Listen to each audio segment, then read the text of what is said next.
Hello students. Now in last practical of extension 1, we have started that is the study of cultural concepts, and in this practical we have studied about the cultural concepts, that is custom, folkways, mores, taboos, ritual, traditions, all that things we have discussed. Now, in this practical, that is the second part of that cultural concept. In this practical, we are going to discuss the characteristics of culture and importance of culture in a society. Now, all these things are going to be asked in a exam regarding that characteristics. Full length question will be there, and also importance for that full length question will be there. Now, first of all, we will see what we have discussed in the last practical. Then we will continue with the characteristics and concepts of culture, characteristics and importance of culture. We have discussed the meaning of culture, that is 4 statements we have to remember: pattern of learned behavior, product of behavior, shared by the member of society and transmitted among the member of society. Okay, so all these 4 statements we have discussed in detail about the meaning of culture. Main thing you have to remember: from culture is transmitted from one generation to another generation. When new member is entering in society, it is going to be acquire the culture through the process of socialization. Then we have discussed the definition, that is the complex whole, which include knowledge, belief, art, laws, moral, custom, other capabilities and habit which are acquired by a man as a member of society. Then we have discussed about the cultural concepts. Always remember, traditions are socially accepted ways of thinking. This T and this T, you have to remember. It is going to be definitely going to be asked in the fill in the blanks. So these are the different examples of traditions. Then we have discussed the customs. Customs, socially accepted ways of acting. So C and A, you have to remember it. AC. Okay, acting, that means action. Then we have discussed about some examples of traditions and related customs. So these examples are very much important from exam point of view. In the match the pair, directly these examples are going to be asked. So these are the traditions, customs. Then we have discussed about the norms. Norms are the blueprint of behavior in the society. If we are going to break the norms, you might be punished. Then folkways, that is traditions and corresponding customs. Together they are going to form the folkways. That is way of thinking and way of acting. Together are going to form the folkways. Then mores, that are considered patterns, are considered essential by the society. That means if we are not going to follow it, society will punish us. So the examples are much important regarding these mores. Then we have discussed the difference between mores and folkways. The rituals, that are the practices, ceremonies followed by society in dealing with a certain situation. Then taboos, that is the negative actions, prohibition type of actions, one not to do it. So these statements are important from exam point of view. The examples are also important. Then we have discussed about the ethnocentrism and cultural lag. Lag, that means the gap between the two cultures or culture of two societies. Now the main point in today's topic we have to discuss, that is the characteristics of culture. In exam you will be asked, define culture, explain the characteristics of culture. So only human being possess the culture and other animal do not possess it. That means human being or man has created a culture for controlling himself. Basically, in human societies we are going to observe the culture. And why that culture is, it helps to control the behavior of the people. Okay. So only human being possess the culture, other animal do not possess it. That was the first characteristics. All society have culture, but each society have different culture from other one. In India, you can see the culture of Maharashtra, culture of Karnataka, Madhya Pradesh, all the states' cultures are different one. Okay, so each society, whenever there is a human society, there is a culture. But the cultural patterns are different one. Culture is learned, that we have already discussed. By birth, after birth, we are going to learn it from parents, neighbors, etc. Culture is transmitted, that is transmitted from one generation to another generation. Culture is shared, That means we are going to share the benefits of culture with each other member of the society. So this we have already discussed in the meaning. Okay. Now culture is adaptive. Adaptive, that means it helps in adjusting the external forces of various kind. That means culture tells us or helps us to adjust with the external situation. For example, people living in extreme hot, cold, heat adjust their culture behavior to adopt that particular situation. Suppose the individual who is living in Antarctica, so in Antarctica, the housing pattern is different. Igloos are there. Okay, in Konkan region, housing pattern is different. In our Western Maharashtra, housing pattern is different. Why? Because of the environmental situation. And that environmental situation makes housing pattern different, and that housing pattern is one of the part of the culture. That is the main thing. So culture is adaptive. Okay. In Maharashtra, if we are going to build the igloos, then we are criticized by the society. Is it correct? जर आपण ते बांधायला लागलो इग्लू किंवा वेगळं घर बांधायला लागलो तर लोक नाव ठेवतात. That means whatever the culture is there, according to that culture we are going to try to build the houses, and that houses are one of the part of our culture, and it are decided by our culture which kind of house we have to build. That's one of the example what I am trying to say here. So people living in the extreme hot, cold, heat situation, they are going to adjust their behavior according to the situation. Okay, in summer season nobody is going to wear the sweater. If he is going to wear the sweater, he might be criticized or consider that he might be suffering from fever, cold. So that is the situation. Okay.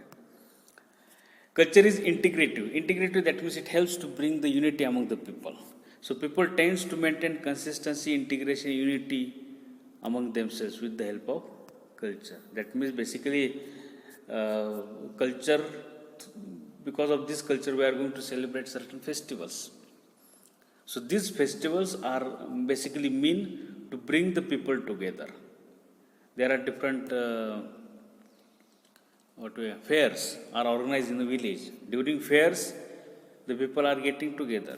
जत्रेला काय करतो आपण, सगळे गावातले लोक एकत्र येतात. These cultural aspects helps to maintain integrity, unity among the people. Then culture tends to build the ideals. Builds the ideals. Ideals means the ideal ways, ideal norms, ideal patterns of behavior is going to be decided by the culture, and we are just going to follow that ideal patterns of behavior. Okay. Culture try to specify the required patterns of behavior which considered as ideal and which should be followed by the member of society. For example, we must respect to elder person. That is one of the pattern, ideal ways of behaving in society, and we are going to follow it. We should respect to teachers. That is one of the pattern which we have to follow. Okay. By that we define the situation, goals, attitudes, values of behavior. For example, in case of goals, our parents have decided goals for us, that we should take a good education, we should get a good job, etc., etc. But so that goal is according to the culture. Every family try to insist their children to achieve that kind of things in his life. But if anybody is trying to achieve or trying to become a thief, then that family is criticized because it is not according to the culture. That is not the ideal ways of behaving in a society, to become a thief. But to become a good citizen, to achieve the jobs, better jobs, that is the ideals which are decided by the culture. So here it is said that it tends to build the ideals of behaving in society. Culture is gratifying. Gratifying means to satisfy the human needs. Okay, it satisfies the man's biological and social cultural needs, foods, clothes, shelters. It satisfies the needs of the relationship. Basically, different groups are existed in society. Our family is there, friend circle is there, neighbor is there, our particular caste is there. This helps to develop or maintain the relationship among ourselves. Need of food, clothes, shelter is going to be satisfied. Child is unable to earn the money, but what our culture says, the parents should rear their children, should provide food, clothes, shelter to their children, and we are going to do it.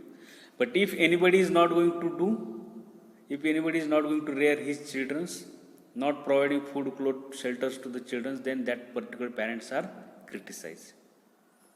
So culture helps in gratifying, that means helps in satisfying the needs of human being. Culture is accumulative. Accumulative is whatever the things are developed by one generation, that are going to be transferred to second one, next generation, and it is going to be developed. Whatever the things are developed by previous generation. In each generation, there is increasing knowledge, science. It is preserved in book, films, and going to be transferred to the next generation. Again, we are trying to carry out research in that aspects, in that things, in that science, in that knowledge. We are trying to modify it. We are trying to change it. So it is accumulative. Culture is dynamic, not static. Always remember, dynamic means changes. Changes are going to be carried out in culture. Static means stabdha. No any changes are going to be carried out. So here it is said that culture is dynamic. That is, changes are going to be carried out in a culture. The continuously changing in the ways of feeling, thinking, acting. Lots of things are going to be changed in the cultural aspects. You might have observed the culture 100 years before in our India, and right now which cultural patterns we are going to follow. Lots of differences are there. So culture is dynamic, not static. So these are the different characteristics of culture. Very easier one. You are easily able to explain. One example is given, that is dynamic, that untouchability. Now we are not going to follow it. Praying for God for disease cure, we are not going to do it, but it is going to be follow 50 to 60 year ago. Okay. Now next part is the importance of culture. Now two kinds of importance are there, for society and for extension worker. So first of all, we see the importance of culture for society. Biological demands are satisfied due to the culture. Sustenance, that means food, shelter, reproduction. So these demands of human beings are satisfied by the culture. Okay, that we already discussed. It provides the sets of rules, that means ideals it is going to build up, which ensure cooperation of individual in a group. Set of rules is going to be developed by the culture. So in family, we are going to support each other. We are going to cooperate each other. In friend circle, we are going to cooperate each other. In our caste, religion, we are trying to support each other. Our village people are trying to support us. So that are the rules which are decided by the culture. By that way, we are going to follow it. It provides a channel of interaction to the individuals. Channel of interaction, that means channel of communication. Ways of communication. For example, mother tongue. We are going to use the mother tongue for our communications. So that mother tongue is going to be decided by the culture. So that is the channel of interaction. It provides the method of adjustment of group to internal external needs. Whatever the needs are there for our groups, that means we can take the example of our family. Whatever the internal needs of the family, whatever the external needs of the family, all that are going to be satisfied, or we are trying to make adjustment to achieve that particular needs with the help of culture.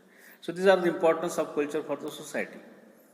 Now importance of culture for extension worker. Extension worker, that means the person who is going to work in a village for its development. For example, Gram Sevak is there, Talati is there, agriculture assistant is there, change agent of private companies are there, who are going to carry out the work for the development of the village. So by study the norms, rules, regulation of the society, extension worker understand and predict the people's behavior. Extension worker try to understand the behavior of the people with the help of the norms. That means which kind of attitude, which kind of actions will people take, and how we are going to decide it? By studying the norms of the people. Culture is useful for rural development. Scientific understanding of culture is necessary. For rural development, we must have to understand scientifically the culture, and that can be possible. If we are able to understand the culture, accordingly we are able to carry out the activities for the rural development. It helps in introduction of the technology appropriate to caste, religion, breed. According to caste, religion, breed, we are able to introduce the technology in the society. Okay, for example, if there is a Brahman community, we cannot introduce how to rear the chicks, poultry. For them, we need to introduce the cultivation of wheat, crops, etc. Okay, according to that, we are able to introduce the technology. Religious festivals are important for villagers. Basically, fairs or festivals which are going to be celebrated in the society. We have to use that festivals, we have to take the advantage of that fairs to transfer our technology to the people. But how we can able to understand, know which fair is much important, which festival is much more important for that particular village? By studying the culture, we are able to find out the festivals, fairs of the village, and accordingly we are able to carry out the activities for the people. Improved practice can be introduced if similar indigenous practice is present in the village, in the culture. For example, iron plow and wooden plow. If wooden plow is present is going to be adopted by the farmers, we easily able to introduce the iron plow in the society. We just try to say to the people, already you are going to use wooden plow. Instead of wooden plow, you have to use the iron plow. But how you can able to become aware that wooden plow is going to be used by the farmers in that particular village? By studying the culture. By that we were able to introduce the technology in the field. If we understand the culture of the people, then we will catch the pulse of people and make the progress quicker. Main thing, we must able to understand the culture of the people. By understanding the culture of people, the people will feel that that individual, that person who is coming from outside of our village is coming here for helping us. If we try to carry out the activities according to the culture of the people, they will feel that that person is from our community. And then they will try to respond to our activities. They will try to give support to our activities. So it helps to catch the pulse of the people and make the progress quicker. Make the progress quicker, that means people will support to your activities. Now the next point, that is the role of culture in extension. Okay. So basically lots of difference is present in culture and thinking of the people. These difference we are able to find out with the help of culture, and we are able to carry out the activities. Extension worker try to understand the cultural patterns of that area before introducing the development. Each and every society have different culture. We must have to understand the cultural difference, and accordingly we have to carry out the activities. So that is the importance of study of culture for extension. So it is wise to study the history, cultural values to make progress appropriate, or make appropriate changes in the society. To study the cultural values, histories, that is nothing but to study the culture of that particular people. Okay. We need to study the customs, tradition, folk ways, mores, rituals. So these are the parts of the cultural concepts. We need to study all these things. By that way, we are able to carry out the activity in the society. If the program which we are going to carry out for bringing the development of that rural area, if that program is not in line with the culture of the people, they are going to reject it. Okay, for example, in line with the culture, that means whatever the cultural patterns are present in the village, according to that cultural pattern, we need to carry out the activity. So, for example, artificial insemination in animal is not liked by the society, so they are not going to adopt this technology. Right now, still, most of the farmers are not going to use this technology because it is not liked by the society. Okay. Replacement of old seed with improved seed is not difficult. You are right now using this local variety. Instead of that variety, just you have to use this new variety. And these are the different practices which you need to follow. It can be easily possible because it is according to the culture of the people. But artificial insemination is not according to the culture of the people. So people are trying to reject it. So main thing under this aspect that we must have to be aware about the cultural pattern which are going to be adopted by the people. And according to that cultural patterns, we need to introduce the technology. And this can be possible after only studying the culture of the people. So that is the major role of culture for the extension. Culture undergoes change while doing the extension work. Basically, whenever we are going to carry out the development work, changes are going to be carried out. And these changes are necessary for growth and development. Unless and until we are trying to bring the changes, growth cannot be possible. Development cannot be possible. So, introduction of tractor. What happens if we are going to introduce the technology like tractor? It reduces the animal population because tractor is useful to carry out all operations which are going to be carried out by the animals in the farm. Plowing, harrowing, that can be done with the help of tractor. So while adopting of the tractor, we need to adopt the tractor-drawn implement also. Okay. So by that way, the changes are going to be carried out in the society. Introduction of programs is nothing but is equal to introduction of the changes, or changes are going to be possible. While introducing the program, taboos needed to be taken into account. Now, taboos, that actions we should not do, we should not follow. If certain things are taboo in society, we should not follow that particular thing, or we should not introduce that particular technology against the taboos. If we are going to introduce it, if that particular changes are taboos, then people will resist that particular change. So that is the role of culture in an extension. So that is all about the characteristics of culture, importance of culture for society and extension worker, and role of culture in a society. So regarding that culture, different questions are going to be asked. That is, the concepts of cultures are going to be asked, characteristics will be asked separately, role will be asked separately, importance will be asked separately as a broad questions. And the examples of each concepts are very much important. So accordingly, you need to prepare for this culture topic. Thank you.